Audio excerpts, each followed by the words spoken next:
আমাদের সকলের শ্রদ্ধেয় নিরঞ্জন স্যার ও আমার সহকর্মীরা রয়েছেন পাশে, এবং নবাগত সকল প্রথম বর্ষের ছাত্রছাত্রীদের আমাদের ডিপার্টমেন্টে স্বাগতম ফ্রেশার্সের এই প্রোগ্রামে। আজকে একটু আমার ভালো লাগছে দেখে যে তোমরা স্বতঃস্ফূর্তভাবে এই প্রোগ্রামে অংশগ্রহণ করেছো। এটা মানে আমার 3-4 বছরের অভিজ্ঞতা থেকে যা মনে হচ্ছে এবার একটু আলাদা, প্রোগ্রামটা একটু অন্যরকম মনে হচ্ছে। কারণ প্রতি বছরই জোর করে করে ডেকে ডেকে প্রোগ্রাম করতে চাও না, মানে আমরাই পড়াবো জোর করে, এরকম একটা ব্যাপার। বাধ্য হয়ে আমি গতবার কিন্তু মানে এই প্রোগ্রামগুলো বন্ধ করে দিতে বলেছিলাম। মানে আমার একটা মনে মনে রাগই হয়ে গেছিল যে এই সমস্ত প্রোগ্রাম আর করার দরকার নেই। মানে প্রোগ্রামটা তোমাদের মধ্যে মনে হচ্ছে যে আমাকে জোর করে করাতে হচ্ছে, এরকম একটা ব্যাপার সব তৈরি হয়ে গেছিল। তো যে কারণে কিন্তু গত বছরের দুটো প্রোগ্রামই আমার কোনো মত ছিল না, তারপরে তোমরা করেছিলে, যাই হোক। তো আমি চাই না সেরকম পরিস্থিতি আবার তৈরি হোক তোমাদের মধ্যে। আর ম্যাথমেটিক্সে যারা ভর্তি হয়েছে এই বছরে, প্রথম বছরের ছাত্রছাত্রী যারা আছো, আমি তাদের ক্লাসে উপস্থিতিও দেখছি খুব আর ভালো কয়েকজন যারা মোটামুটি পড়াশোনায় মনোযোগী আছো। প্রতি বছরই কিছু ছাত্রছাত্রী থাকে যাদের ওই মানে মাসে 1-2 দিন দেখা যায়, এবারও আছো সেরকম না থাকা নয়। তো তাদের উদ্দেশ্যে বলছি, তাদের মানে ওই নৌকার যেমন দড়ি ছেড়ে দিলে কোথায় যে যাবে নৌকাটা তার কোনো দিশা থাকে না, তোমাদের কিন্তু অবস্থা সেরকমই হবে। মানে 2-3 বছর পরে গিয়ে বুঝতে পারবে যে আমি আসলে কি করেছি। তুমি কলেজে আসছো না বলে যে তোমার লাভ হচ্ছে, কোনো লাভ কিন্তু হচ্ছে না। আলটিমেট বাড়ি থেকে তোমরা যে কি করছো তোমরা নিজেরাও জানো না, আমার যেটা মনে হয়। তো টিউশন হয়তো বড় সময় পাও না, সেরকম হলেও সপ্তাহে অন্তত 1-2 দিন যদি কলেজে আসো, তোমাদের পড়াশোনার আদৌ কি চলছে, কি করতে হবে, কখন পরীক্ষা হবে, কখন রেজিস্ট্রেশন হবে, এই জিনিসগুলো কিন্তু ভুলগুলো হয় না। আজকেও একজন দুজন এসছে, স্যার আজকে লাস্ট ডেট, আমাকে কবির স্যার এই কাজটা করে দিতে বলেন একটু, আজকে না হলে হবে না।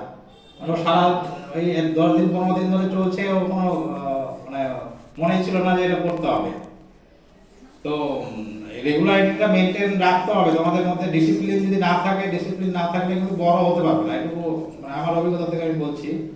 তোমরা নিজেরাও খেয়াল করে দেখবে, তোমাদের মধ্যে একটা ডিসিপ্লিন যদি তৈরি হয় তবেই তোমরা একটা ভালো জায়গায় যেতে পারবে। আর পড়াশোনার ব্যাপারে তোমাদের এখন আর তো বোঝানোর ব্যাপার নেই, তোমরা এখন মোটামুটি সবাই মানে বড় হয়ে গেছো, এতটুকু বুঝতে, নিজের ভালো নিজেরাই বুঝতে পারো।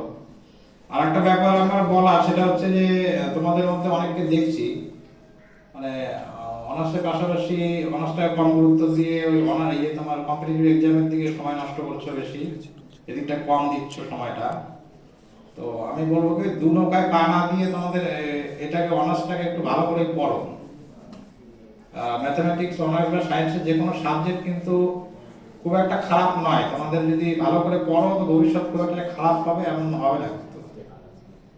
তোমরা কম্পিটিটিভ এক্সামের জন্য পড়াশোনা করছো করো, কিন্তু মানে বেশিরভাগ সময়টা ওইদিকে না দিয়ে এই দিকটা বেশিরভাগ সময়টা দাও, এটা আমার সাজেশন। তাতে তোমরা এখানে তো বুঝতেই পারছো, একটু রেজাল্ট যদি ভালো না করো তো গ্র্যাজুয়েশনটা পাসই করতে পারবে না, তুমি ভবিষ্যতে তো ভালো পরীক্ষায় বসতেই পারবে না। এবং ভালো কোর্সগুলো পরীক্ষা দিতে গেলে তোমাদের গ্র্যাজুয়েশন তো লাগবেই। ওই মাধ্যমিক বা উচ্চ মাধ্যমিক দিয়ে তো মানে কম্পিটিশন করা মানে বুঝতেই পারছো সংখ্যাটা অনেক বেশি। তাহলে 1000 জনের মধ্যে কম্পিটিশন করা, 100 জনের মধ্যে কম্পিটিশন করার মধ্যে অনেক পার্থক্য আছে, সেটুকু তোমাদের বুঝতে হবে কিন্তু। ঠিক আছে? তো সেজন্য বলছি, তোমরা অনার্সের দিকটা একটু ভালো করে খেয়াল রাখবে এবং রেগুলারিটিটা মেনটেন করবে। ঠিক আছে? রেগুলারিটি মেনটেন করে ক্লাসে ঠিকঠাক আসবে। আর ক্লাসে আসলে তোমাদের সময় মনে হয় যে নষ্ট হচ্ছে, তোমাদের অনেকেই ভালো যে ক্লাসে গিয়ে সময় নষ্ট হচ্ছে। সময় কিন্তু নষ্ট হয় না, তোমরা একটু ভালো করে চিন্তা ভাবনা করে দেখবে, যারা ক্লাস করে তারাই মোটামুটি ভালো রেজাল্ট করে পরীক্ষাতে, প্রত্যেক বছরই তাই। আর যারা মনে করে বাইরে থেকে প্রচুর পড়ে নিব, তাদের রেজাল্ট কিন্তু আলটিমেট করে ভালো হয় না। ঠিক আছে? তো এটা একটু খেয়াল রাখবে। তো আমি সবাইকে বলবো, তোমরা ভালো করে পড়াশোনা করো, ডিপার্টমেন্টের নাম উজ্জ্বল করো। নতুন যারা আছো তাদেরকেও বলছি। তো এই বলে আমি বক্তব্য শেষ করছি।